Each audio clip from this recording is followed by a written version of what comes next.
لا تنسوا الاعجاب بالفيديو والاشتراك في القناة.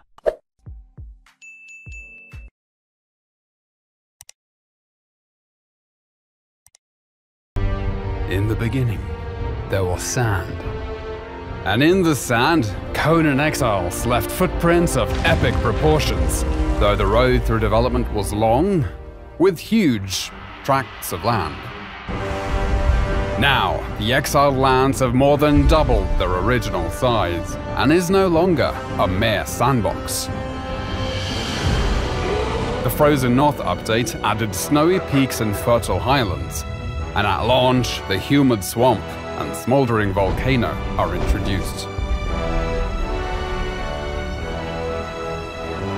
With such a large-scale world, traversing it can be time-consuming. But if you're able to find the recipe to construct the map room, you can fast travel to certain waypoints located around the world. Perhaps you'll visit Sepemeru, the relic hunter city to the west, which is now a mostly harmless trading hub where players can come to barter, or perhaps strike up a conversation with the locals over a pina colada. With a fully dynamic weather system, there is a chance you might get caught in the rain, snow, or deadly sandstorms. But if you have half a brain, you'll avoid frostbite or sunstroke by dressing appropriately for your surroundings. The world is filled with dangerous monsters and other humans, as well as challenging world bosses and deadly dungeons. These dungeons are designed to test you and reward those who show strength, intellect, and resourcefulness with items and lore you won't find anywhere else.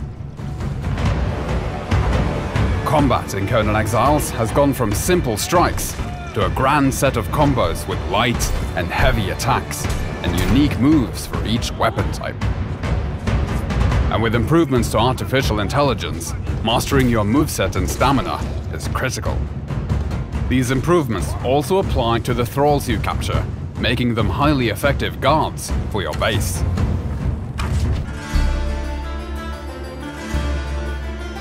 There are now hundreds of weapons and armor pieces in the game, which are customizable through color dyes and modification kits.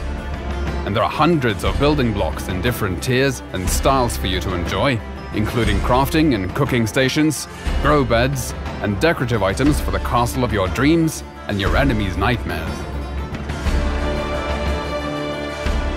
To penetrate the defenses of a player's fortress, siege weapons were introduced in the form of trebuchets, which can give you the upper hand as both attacker and defender, particularly if your enemy has been able to summon an avatar to tear down your walls.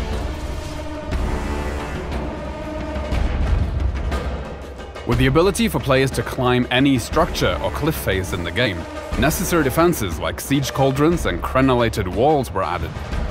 And should the enemy somehow be able to sneak their way in, there is always the option of blowing them up in your personal minefield. Defensive construction is not just against other players, as the creatures of the land also rise against you to drive you from their territories.